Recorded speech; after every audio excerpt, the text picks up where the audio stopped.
Alright, I got a fun one for you guys today. Welcome back to my Call of Duty gaming channel. I am Nessinator. Now, in this guest gameplay, you guys are going to watch my good friend RookCheck here drop his first nuclear on the map Rift in a game of Hardpoint.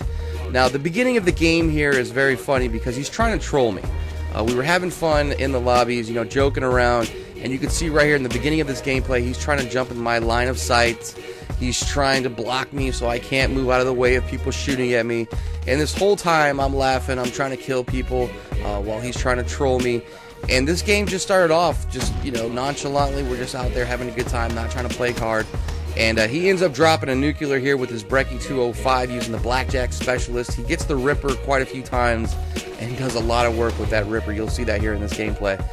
But also, too, guess what, guys? I end up dropping a nuclear as well. Now, I'm giving you guys a little Nessinator cam here to show you my perspective of the beginning of the game. This takes us back to the beginning when RookCheck was trying to troll me, just so you can see my angle of it all. And you can see I'm trying to kill people. I'm trying to avoid him as well. And again, we were just out there having fun in this game of Hardpoint. He ends up dropping his first nuke. I end up dropping my first nuke. Now, of course, I was going to upload this for you guys as my gameplay and show you guys my first nuclear here in Black Ops 3.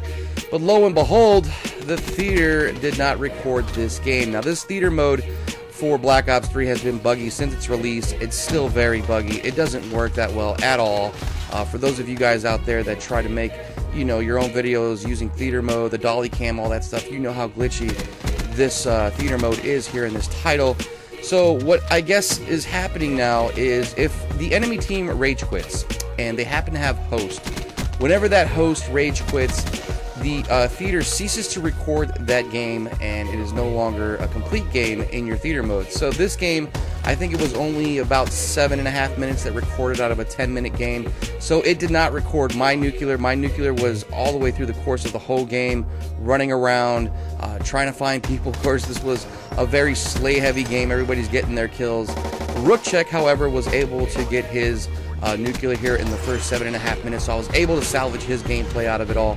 So hopefully you guys enjoy that in the background. Rook, thank you for the gameplay.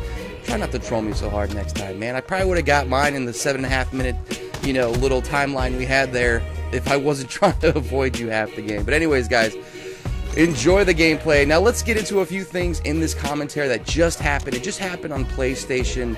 They just had a major patch update with some weapons.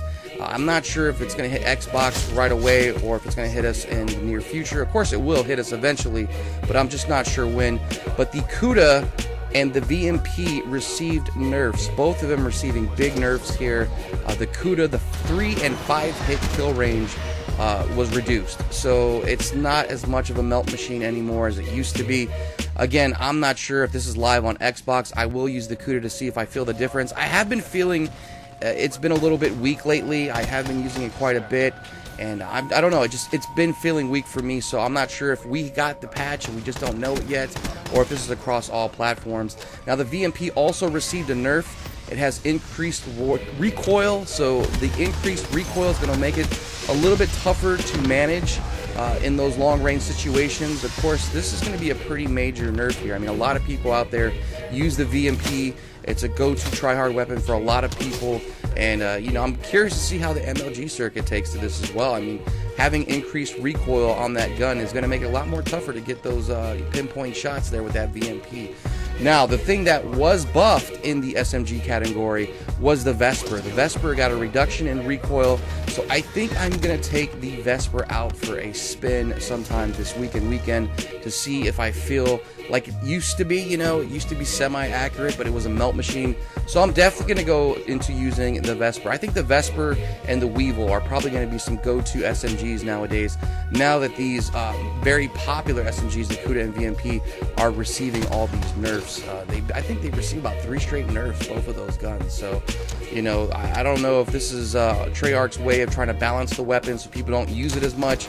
But again, I just don't agree with that kind of mentality where if just because it's used a lot, they break the gun so people use the other guns until they have to go ahead and buff them again, because it seems like that's what they did with the Vesper. Everybody was using the Vesper in the beginning, and then of course they nerfed it into the ground. Nobody uses it now, so it's slowly been receiving these buffs again to make people use the weapon again. So I don't know if they're ever going to get it right over there.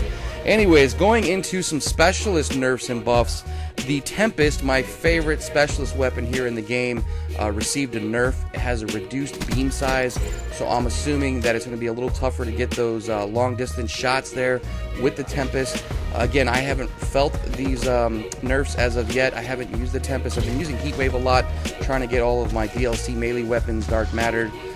So I've been using Heatwave quite a bit, that and Overdrive and Active Camo as well. So again, that received a nerf, the Tempest.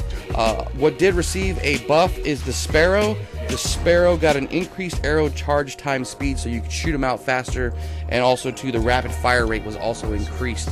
So again, the Sparrow receiving, I think, 2 now buffs in a row, so it should be pretty viable nowadays. I think I'm going to try to get some clips with that as well.